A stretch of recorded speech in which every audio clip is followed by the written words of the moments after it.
lose for women, you know? It's like we're told so much that there's so much value in how you look and how you Ugh, appear. yeah. And if you want to, but you can't do it. You have to enhance it naturally, because then, if you go above and beyond, then it's too extreme. And it's just Yeah. kind of like there's so much judgment around what's okay for women to do and what's not okay for women to do. And another thing that I hear is, well, you're not doing it for yourself. You're doing it for men. Oh That's a common one. God. That came up.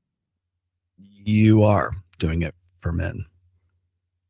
I'm doing it for women. We like this. Like the thing that gets me is like, why? First of all, how is this a revelation? And then second of all, it's like, what's the problem with that? All those chicks that were on that London street right there, they were doing it for men. They were. You know what? I feel empowered today. I'm going to go throw on this cocktail dress and see if Andrew Tate will take me out on the streets of London somewhere. Get the fuck out of here. That came up on the show. Where they were like, well, aren't you just doing it to be attractive to the other sex? And I go, well, sometimes that's the case. Sometimes it is. Yeah.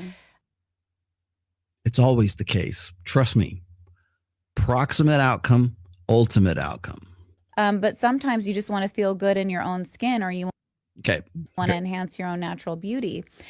I love this. I love this rationale whenever, because by the way, I've heard this for like 1,000 times from like my poor girls when I was working in wine and spirits, right? So what I would have to do is we'd have a promo, and then I would have to like select the girls from agencies, right?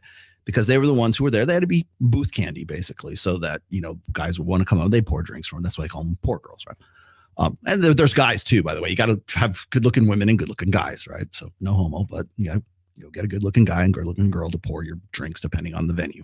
Okay, so the girls are there at those events would always say something very similar to this, like I love wearing this stuff. I wear it for me. I'm like, again, I'm the sober one there, right? I'm running the show. I'm doing the promo. I'm like, so let me get this straight. If I came to your house at 4:30 in the afternoon tomorrow, I would find you in like this full like lingerie with a garter belt and stockings and like, I don't know, harness or whatever the fuck you want to wear, like, because it's for you and you feel good doing that. And you'll be there 4:30 and you'll be vacuuming the floor in your lingerie. Correct? Because you're doing it for you. You're not going out to the club, or you're not, doing it before you have sex. You're doing it for you. You'll be wearing a cocktail dress. You'll be wearing high heels, of course, because you're just doing it for you. So therefore, it shouldn't be out of the realm of possibility that if I came over to your house and it was, I don't know, noon and you're eating, I don't know, mac and cheese in the kitchen, you would be in lingerie, right? No, you wouldn't. It's bullshit. And if that's the case, if everything that we women are doing is for men, then everything you guys are doing is for us. Yes. How is that a how is that a revelation? So to reinforce my my take here, I present to you. I present to the jury Jamie Lynn's Instagram. Here we go. I'm probably going to get in deep shit for this. Very good looking woman, as you can tell. By the way, she's been on the show before and very intelligent, highly intelligent. I will give her that. I know that she has a degree in psychology of some sort. Oh, this is great. The guy's pretty cool too. Did I met him? Anyways, this is her. This is her. So if I came over to your house at I don't know 4:30, this is what you'd be wearing, right? Vacuuming, doing the dishes. This. You'd be wearing this. I don't think so. Let's see what else. Yeah. See, the thing is like when I love it when like really. I'm gonna go out on a limb here and say she's a hot girl. She's very attractive. I think most guys would say she's definitely good looking. She got a guy too, at least. Right? Oh, here, perfect. The perfect power fitness couple. And we're going to say that should be telling us what women do for themselves. Baby, I love you, but like this is your bread and butter. This is your revenue stream. I mean, I go to the gym. I try to look jacked and juicy as fuck as I possibly can. Right. I think I did pretty well this summer. I'm trying to. I'm not on the cutting right now, but I'm definitely lifting a lot more these days. So hopefully by spring, because I'm thank you, Thor, for helping me out. And I'll tell you right now, as a married man of 27 years, I want to look good. Period. And there ain't nothing fucking wrong with that. Oh, don't worry, my dear. Hold on. Have no fear, Soralita. Did you see Sydney Watton's lame interview? Yes, I have it on tap right now, too. Yes, don't worry. Coming up next on the Rational Male Podcast. Yeah. Oh, did I ever? Yes, coming up next. Again, this is not to run Jamie up the flagpole. I actually find her very attractive, and I think she's very intelligent too. She's fun to talk to and do shows with. But I will tell you this: a lot of that shit about, we do it for ourselves. No, you don't, and there's nothing wrong with that. Like, why is this even a conversation? By the way, women are not the only ones that do that. Like she was trying to say, well, if that's the case, then it must be men to do it for women too. Yeah. Yes, you're correct. 100%. Yes. Pretty much all behavior, especially innate, like sort of like unconscious, like, autonomous behavior that we do. Hell, the clothes you picked in the morning. It's what is it? Oh, it was Tanner Guzzi.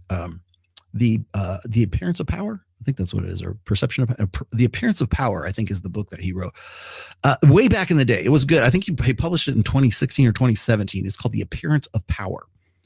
And I don't mind giving him a plug because I think it was a great book, but from a different perspective. It's from like the guy's perspective. The guy's perspective is this.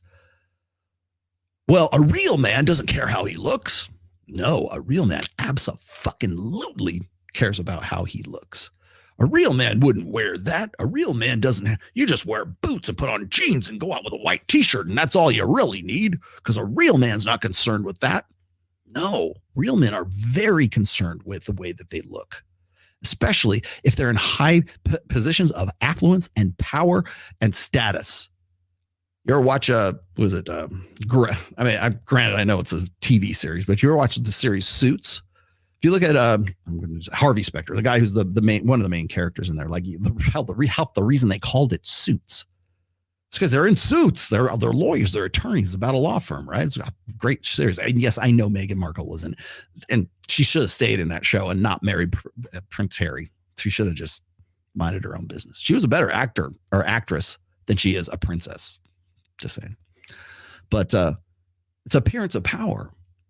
And Tanner Guzzi was saying something like if you go and you look at like say Greek armor of the time, it was sculpted to look like the dude had like fucking abs and a fucking like pecs out to here and everything, and just to make him look like yoked on the battlefield. That's how you knew that guy was important. He was a sergeant, or was a centurion, or he was a praetor, or whatever. I forget the designation. Sorry, I'm thinking about the Roman Empire again.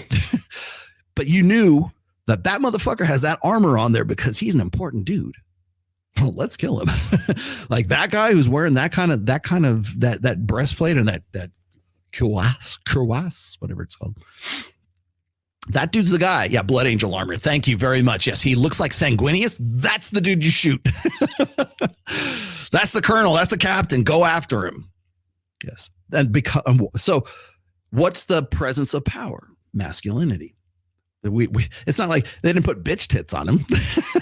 They didn't make him like look pot bellied or anything like that. They didn't like give him like, fucking, fat rolls on the side, love handles. He looks like the Blood Angel, man. He looks like Sanguinius. If you don't know what I'm talking about, it's the Primarch of the Blood Angels chapter of Space Marines. Hell, even you could just look at like Artificer armor in 40K. Sorry, I'm nerding out right now. But even in history, it has a historical like counterpart to it. You can look at like, and it's cross-cultural too. So you can look at like tribesmen in like the Amazon rainforest, or you can look at like African tribes or whatever. You can look at ancient Greeks, hoplites, for example. You can look at, you just look at different cultures, like ancient cultures. The presence or the appearance of power was very important for men. So to say like, oh, men don't care about the way they look, real man doesn't do that. No, a real man absolutely does. Especially when it's like, why do you dress different for a funeral than you would for a wedding? Why do you dress different for a job interview than you would for a date? Why do you dress different for there's so many different examples of this. Men absolutely care the way they look, especially if they're trying to get laid. But they should anyways. Like those poor kids on fucking London streets, right? Those guys, they don't care. In fact, maybe that's part of the fallout. I don't know. Anyways, Jamie Lynn, I halfway agree with you. I think that men absolutely do it. I don't think women do it for themselves. You wear it because that's what you want to do. You want to sexualize yourself. And by the way, do it. Bravo, especially if you can do it. It's a privilege, not a right. Like spandex.